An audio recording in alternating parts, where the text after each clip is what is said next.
নমস্কাৰ ছাত্ৰ ছাত্ৰীসকল, মই শান্তনু ছাৰ। আজি আমি কি ডিসকাস কৰিব গৈ আছো? Basic character of amine. Okay, amine বুলি ক'লে ফাংচনেল গ্ৰুপ হয় NH2, কাৰ্যকৰীমূলক এমাইনৰ NH2। এই এমাইনবোৰক কি কোৱা হয়? Amines are called derivative of NH3 বা এমোনিয়া। এমাইনবোৰক এমোনিয়াৰ উৎপন্ন বুলি কোৱা হয় বা ডেৰিভেটিভ বুলি কোৱা হয়। ডেৰিভেটিভ মানে হৈছে ইহঁতৰ ক্যাৰেক্টাৰবিলাক যিবোৰৰ প্ৰায় একেই। ওকে, যাৰ ওপৰত মানে এটা বস্তুৰ বেলেগ বেলেগ প্ৰডাক্ট, সেইটো কোৱা হয় ডেৰিভেটিভ বা উৎপন্ন। এতিয়া কিয় NH3 ডেৰিভেটিভ বুলি কোৱা হয় ভালদৰে মন কৰিবা। এই NH3 পৰা মই যদি এটা হাইড্ৰোজেন আঁতৰাই যদি এটা এলকাইল গ্ৰুপ ভৰাই দিওঁ, এতিয়াটো কি হ'ব চোৱাচোন? Primary amine.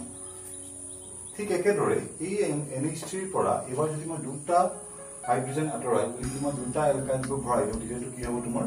Secondary amine. Okay, ঠিক তেনেকে যদি মই এবাৰ এই NH3 তিনিটা হাইড্ৰোজেন আঁতৰাই যদি মই এলকাইল গ্ৰুপ ভৰাই দিওঁ, এইটো মোৰ কাৰণে কি হ'ব? 3 ডিগ্ৰী এমাইন বা টাৰ্চিয়াৰী এমাইন। ওকে, এতিয়া মোষ্ট ইম্পৰ্টেন্টলি কেইটামান কথা মন কৰিবা চোৱা। এই প্ৰাইমেৰী এমাইনৰ ওচৰত দুটা এক্টিভ হাইড্ৰোজেন আছে, কাৰ্যকৰী হাইড্ৰোজেন আছে দুটা। কিয় এক্টিভ হাইড্ৰোজেন বুলি কৈছো? কাৰণ এই হাইড্ৰোজেন দুটা কাৰ লগত লাগি আছে? নাইট্ৰোজেন এটমটোৰ লগত লাগি আছে। আৰু নাইট্ৰোজেনৰ ইলেক্ট্ৰনেগেটিভিটি হাইড্ৰোজেনতকৈ কি হয়? যথেষ্ট বেছি। ওকে, নেক্সট হৈছে এই সেকেন্ডাৰী এমাইনত কেইটা এক্টিভ হাইড্ৰোজেন আছে? এটা। টাৰ্চিয়াৰী এমাইনত এক্টিভ হাইড্ৰোজেন আছে জানো? নাই। ওকে, কাৰণ নাইট্ৰোজেনৰ লগত ডাইৰেক্টলি এটাচ হৈ কোনো ধৰণৰ হাইড্ৰোজেন নাই। ওকে, সো এতিয়া আমি আইডিয়া এটা পালো 1 ডিগ্ৰী 2 ডিগ্ৰী আৰু 3 ডিগ্ৰী এমাইনৰ ওপৰত। নেক্সট আমাৰ কি হ'ল? আমাৰ যিটো মেইন টপিক যে বেসিক ক্যাৰেক্টাৰ অফ এমাইন। এই বেসিক ক্যাৰেক্টাৰটো মেইনলি ডিপেন্ড কৰে তোমাৰ এই লোন পেয়াৰ ইলেক্ট্ৰনযোৰ ওপৰত। এতিয়া মন কৰাচোন, প্ৰাইমেৰী, সেকেন্ডাৰী, টাৰ্চিয়াৰী প্ৰত্যেকৰে ওচৰত এজোৰকে কি আছে? তোমাৰ একাকী ইলেক্ট্ৰন বা লোন পেয়াৰ অফ ইলেক্ট্ৰন আছে। আৰু এমাইনৰ বেসিক ক্যাৰেক্টাৰ নিৰ্ভৰ কৰে এই লোন পেয়াৰযোৰ ওপৰতে। সেইকাৰণে আমি কি বুলি ক'ব পাৰো যে basic character of amine depends on lone pair of electron on nitrogen atom. Okay, মানে নাইট্ৰোজেন এটমৰ ওপৰত থকা এই ইলেক্ট্ৰন পেয়াৰযোৰ ওপৰতে গোটেই কথাটো নিৰ্ভৰ কৰে। তোমালোকে এই লোন পেয়াৰ অফ ইলেক্ট্ৰনযোৰক ইলেক্ট্ৰন ডেন্সিটি বুলি ক'ব পাৰা। ইলেক্ট্ৰন ডেন্সিটি বা কাৰ ওপৰত চাব লাগিব? On the nitrogen atom. Okay, যিমানে ইয়াৰ ওপৰত নাইট্ৰোজেন এটমটোৰ ওপৰত ইলেক্ট্ৰন ডেন্সিটি বা লোন পেয়াৰ বাঢ়িব, সিমানে বেসিক ক্যাৰেক্টাৰ কি হ'ব? তোমাৰ বেছি হ'ব। ওকে, সো ইয়াৰ নেক্সট টপিকটো আমি চাওঁ আহা যে এই বেসিক ক্যাৰেক্টাৰ কাৰ কি কি ফেক্টৰৰ ওপৰত ডিপেন্ড কৰে বা কি কি ফেক্টৰে এই বেসিক ক্যাৰেক্টাৰ প্ৰভাৱ পেলাব পাৰে। ওকে, নেক্সট চোৱা, ফেক্টৰ কেইটা পঢ়াৰ আগতে আমি আৰু এটা টপিক মই ডিসকাস কৰি লওঁ। চোৱা, মোষ্ট ইম্পৰ্টেণ্ট কথা মনত ৰাখিব লাগিব, এলিফেটিক এমাইনছ আৰ মোৰ বেসিক দেন এৰোমেটিক এমাইন। অৰ্থাৎ এলিফেটিক এমাইনৰ ক্ষাৰকীয় ধৰ্ম এৰোমেটিক এমাইনতকৈ বেছি হয়। কিয় বেছি হয় বুজিব ট্ৰাই কৰা। এইটো এটা হৈছে এৰোমেটিক এমাইন আৰু এইটো এটা হৈছে তোমাৰ এলিফেটিক এমাইন। ওকে, এতিয়া চোৱা, এৰোমেটিক এমাইন আৰু ইয়াৰ নামটো হৈছে তোমাৰ এনিলিন।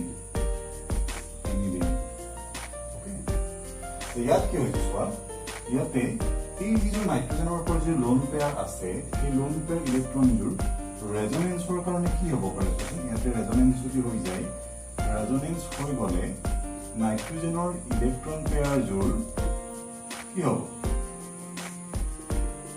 এই ৰিংটোলৈ ট্ৰেন্সফাৰ হ'ব। ওকে, সংস্পন্দনৰ ফলত এনেকুৱা হৈ পৰিব। অৰ্থাৎ সংস্পন্দন দেখুৱাই যিহেতু আমি এই এৰোমেটিক এমাইনে, যাৰ বাবে কি হয় এই নাইট্ৰোজেনৰ ওপৰত ইলেক্ট্ৰন ডেন্সিটি বাঢ়ি গৈছে নে কমি গৈছে? অবভিয়াছলি কি হৈছে? কমি গৈছে। অৰ্থাৎ মই এইমাত্ৰ কৈ আছো যে গোটেই বেসিক ক্যাৰেক্টাৰ কাৰ ওপৰত ডিপেন্ড কৰিব? এই নাইট্ৰোজেন এটমটোৰ ওপৰত থকা লোন পেয়াৰ বা ইলেক্ট্ৰন ডেন্সিটিৰ ওপৰত নিৰ্ভৰ কৰিব। আৰু ইয়াতে ৰেজনেন্সৰ কাৰণে ইলেক্ট্ৰন ডেন্সিটি কমি গৈছে।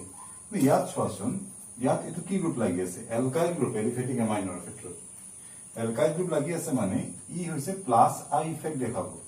ওকে, ই দেখাব তোমাৰ প্লাছ আই ইফেক্ট, মানে পজিটিভ ইন্ডাক্টিভ ইফেক্ট। ওকে, আবেশীয় প্ৰভাৱ। ফলত ই ইয়াক ইলেক্ট্ৰন ডেন্সিটি প্ৰদান কৰিব বা যোগান ধৰিব। ফলত ইয়াত নাইট্ৰোজেনৰ ওপৰত ইলেক্ট্ৰনৰ ঘনত্ব কি হৈ যাব? বাঢ়ি যাব। আৰু সেইকাৰণে ইয়াৰ বেসিক ক্যাৰেক্টাৰ ইয়াতকৈ কি হ'ব? সদায় বেছি হ'ব। Okay, most important a point is that aliphatic amines are more basic than aromatic amine. এৰোমেটিকত কিয় কমি যায় ডিউ টু ৰেজনেন্স এই গুটি প্ৰডাক্টটো কোৱা হয় তোমাৰ ৰেজনেন্স বা সংস্পন্দন ওকে নেক্সট চাও ইয়াৰ আগতে আমি যেটো কম্পেৰিজন কৰিলো এই কম্পেৰিজনটো আছিল তোমাৰ এলিফেটিক আৰু এৰোমেটিকৰ ওপৰত সো আমি গম পালো যে এলিফেটিক এমাইনৰ ক্ষাৰকীয় ধৰ্ম এৰোমেটিকত কি হয় বেছি হয় এতিয়া আমাৰ কম্পেৰিজনটো আছে ইন বিটুইন এলিফেটিক এমাইন যদি এটা গুটেই কিটা যদি এলিফেটিক এমাইন হয় তেতিয়া আমাৰ কম্পেৰিজনটো কেনেকুৱা হ'ব ওকে এটা সো ফাৰ্স্ট ইফেক্টটো লিখিছো মই ইন্ডাকটিভ ইফেক্ট মন কৰিবলে মোস্ট ইম্পৰ্টেন্ট ইন্ডাকটিভ ইফেক্ট और ये इंडक्टिव इफेक्ट केতিয়া সোয়া হয় ইন গ্যাস ফেজ গ্যাসীয় অবস্থাত এই ইন্ডাকটিভ ইফেক্টটো সোয়া হয় এটা কথা মন কৰা মই বাৰে বাৰে কৈ আছো যে বেসিক ক্যাৰেক্টাৰটো কাৰ উপৰ ডিপেন্ড কৰে electron density on the nitrogen atom okay এতিয়া সোয়া ইয়া তিনিটা অ্যালকাইল গ্রুপে প্লাস আই ইফেক্ট দেখাই আছে মানে দ্যাট মিন্স ইয়াতে ইলেক্ট্রন ডেনসিটি এবার কি হবে ম্যাক্সিমাম হবে নেক্সট কি হবে ইয়াতে দুটা আছে প্লাস আই দেখাবো পৰা ওকে আৰ আটাইতকৈ কম কাৰ হবো 1 ডিগ্ৰী দ্যাট মিন্স মই যদি ইন্ডাকটিভ ইফেক্টৰ পৰা চাও ইন গ্যাস ফেজ যে মই কি লিখিব পাৰো যে আটাইতকৈ বেছি কাৰ হবো তোমাৰ 3 ডিগ্ৰী নেক্সট কাৰ হবো 2 ডিগ্ৰী নেক্সট হবো তোমাৰ 1 ডিগ্ৰী ওকে নেক্সট তোমাৰ 1 ডিগ্ৰী এটো হৈছে আমাৰ ইন্ডাকটিভ ইফেক্টৰ ওপৰত বেসিক ক্যাৰেক্টাৰ হল কিন্তু এটা বস্তু মন কৰা ইয়াতে ইলেক্ট্ৰন ডেনসিটি থাকিলেই নহব সেই ইলেক্ট্ৰন ডেনসিটি কি কৰিব পাৰিব লাগিব বেলেগ এটাৰ লগত ইন্টাৰেক্ট কৰিব পাৰিব লাগিব এতিয়া ইয়াতে এটা কথা আছে চাবা যেহেতু এই অ্যালকাইল গ্রুপ বিলাক কি হয় বাল্কি গ্রুপ হয় নি এটো ডাঙৰ গ্ৰুপ এতিয়া যদি এই ইলেক্ট্ৰন পেয়াৰজৰ চাৰিওফালে এনেকৈ ডাঙৰ ডাঙৰ অ্যালকাইল গ্ৰুপ বিলাক থাকে এবাৰ ইয়াত ষ্টেৰিক হিন্ড্ৰেন্স মানে বাধাটো কি হ'ব এবাৰ বেছি হ'ব বাধা যদি বেছি হয় এই ইলেক্ট্ৰন পেয়াৰজৰে বাহিৰৰ লগত ইন্টাৰেক্ট কৰিব পাৰিবনে সহজে নোৱাৰে ওকে দ্যাট মিন্স ইয়াত এবাৰ ক্ষাৰকীয় ধৰ্মটো কি হৈ যাব কমি যাব আটাইতকৈ ষ্টেৰিক হিন্ড্ৰেন্স কোড কম হ'ব 1 ডিগ্ৰী এইকাৰণে ষ্টেৰিক হিন্ড্ৰেন্সৰ মতে চাবলৈ গ'লে 1 ডিগ্ৰী 2 ডিগ্ৰী 3 ডিগ্ৰী তো ইয়াতে আমি কি লিখিব পাৰো 1 degree 2 degree 3 degree according to steric hindrance okay next এটা লিখিছো চোৱাচোন solvation effect most important ito solvation effect mainly কাৰ ওপৰত বেস কৰি আছে formation of hydrogen bond কৰাৰ capacity ওপৰত আছে যেতে মই একদম শৰ্ট কে কৈ আছো চোৱা গুটি solvation effect টপিকটো কাৰ ওপৰত বেস কৰি আছে hydrogen bond okay তাৰ তোমালোকে জানা যে হাইড্ৰোজেন বন্ড কৰিবৰ কাৰণে কি প্ৰেজেন্ট থাকিব লাগিব এটা ইলেক্ট্ৰোনেগেটিভ এটম আৰু তাৰ লগত থাকি থাকিব লাগিব এক্টিভ হাইড্ৰোজেন এটলিষ্ট হাইড্ৰোজেন এটা হলো কি হ'ব লাগিব থাকিব লাগিব এতিয়া মোক কোৱাচোন प्राइमरी सेकेंडरी टार्शियरी एमाइनर ভিতৰত আটাইতকৈ হাইড্ৰোজেন বন্ড কৰাৰ ক্যাপাসিটি ইন জেনাৰেল অৱস্থাত কনজুগেট অৱস্থাত বাদ দিয়া জেনাৰেল অৱস্থাত কাৰ বেছি হ'ব 1 ডিগ্ৰী বেছি হ'ব হয় নাই কাৰণ এটা এক্টিভ হাইড্ৰোজেন কেটা আছে দুটা হয় নাই সো মই একদম শৰ্ট ট্ৰিক কথা কৈছো দে এটো একচুয়ালি কনজুগেট বেস এসিড বেসৰ কনসেপ্টৰ পৰা যায় তাতো হাইড্ৰোজেন বন্ডৰ কথাই আহিব ইমান টানলৈ যাব নালাগে শৰ্টলি ভাবা ই যেটো হাইড্ৰোজেন বন্ড কৰাৰ ক্যাপাসিটি বেছি এই কাৰণে ইয়াৰ বেসিক ক্যাৰেক্টাৰ বেছি হ'ব next Yeah. Okay. So solvation effect of also কি দেখা যায় 1 ডিগ্ৰী 2 ডিগ্ৰী 3 ডিগ্ৰী Okay.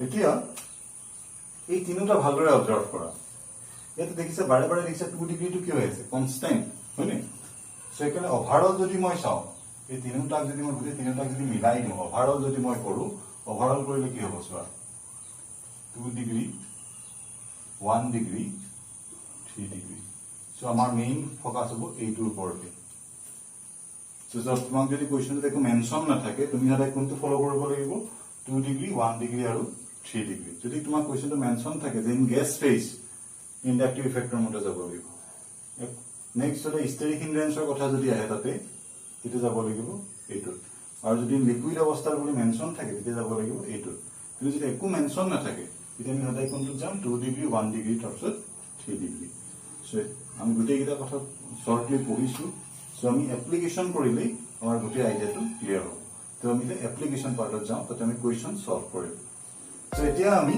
ইয়াৰ এপ্লিকেশন পাৰ্টত যাওঁ এপ্লিকেশন পাৰ্টত গ'লে আমাৰ গোটেই কনফিউজন বিটা দূৰ হ'ব কোৱেশ্চনটো কি দিছে arrange in the increasing order of basic strength মানে এই কোৱেশ্চনটো মই কেইটামান এমাইন দি থৈছো আৰু প্ৰত্যেককে বেসিক ক্যাৰেক্টাৰ ইনক্ৰিজিং অৰ্ডাৰত সজাব দিছো ওকে ফাৰ্ষ্টটো চোৱা C2H5NH2 C2H5NHCH3 C2H5 all the way to NH C2H5NH2 okay sorry D2 আছে তোমাৰ C6H5NH2 এটা এটা মন কৰিবা ভালদৰে ইয়া যদিও চাৰিটা আছে মই প্ৰথম তুমি কি চাব লাগিব গোটেই কিটা এলিফেটিক নে এৰোমেটিক ফাৰ্স্ট পইণ্ট ভালকে চাবা এটা যদি চাও এইটো কি হৈ আছে জানো এইটো এৰোমেটিক আৰু C6H5 আছে D2 কি হৈ আছে জানো এৰোমেটিক গতিকে মই এই দুটাৰ গম পালো যে এই দুটাতকৈ অবভিয়াসলি কি হ'ব তাই কম হ'ব এলিফেটিক দুটা ফাৰ্স্ট টাইম কম্পেয়াৰ কৰিছো এলিফেটিকৰ এইটো হৈ আছে তোমাৰ 2 ডিগ্ৰী